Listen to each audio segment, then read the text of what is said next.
बिस्मिल्लाहिर्रहमानिर्रहीम। मोअज़्ज़ज़ दोस्तों, रमज़ान मुबारक बरकतों, रहमतों, जिस्मानी और रूहानी पाकीज़गी का महीना है।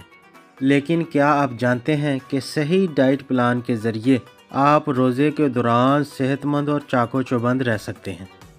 अगर नहीं तो हम आपको बताते हैं। चलें सहरी से स्टार्ट करते हैं। सहरी में ऐसी ग़िज़ाएँ खाएँ जो देर तक तवानाई फ़राहम करती हैं, जैसे दलिया, चक्की के आटे की रोटी, ब्राउन ब्रेड, अंडे, दालें और दही वगैरह। चाय कॉफ़ी से मुकम्मल परहेज़ करें क्योंकि ये जिस्म में पानी की कमी पैदा कर सकती है। इफ्तार के वक्त सेहत बख्श ग़िज़ाओं का इंतखाब करें। रोज़ा खजूर और पानी से इफ्तार करें ताकि तवानाई बहाल हो। फ्रूट चाट, दही, खजूर बेहतरीन इंतखाब है। फ्रेंच फ्राइज़ और ज़्यादा चिकनाई वाले पकवान कम इस्तेमाल करें।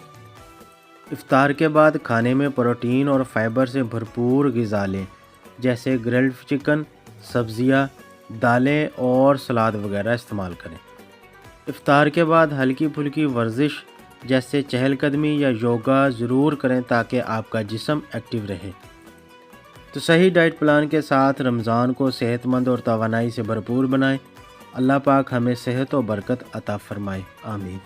तो इसी दुआ के साथ इजाज़त चाहूँगा कि खुदा आपको हमेशा सेहतमंद व तंदुरुस्त रखे। अपने मुआलिज हकीम शान अली को इजाज़त दीजिए। मुलाकात होगी एक नई वीडियो के साथ। आपका और मेरा अल्लाह निगहबान।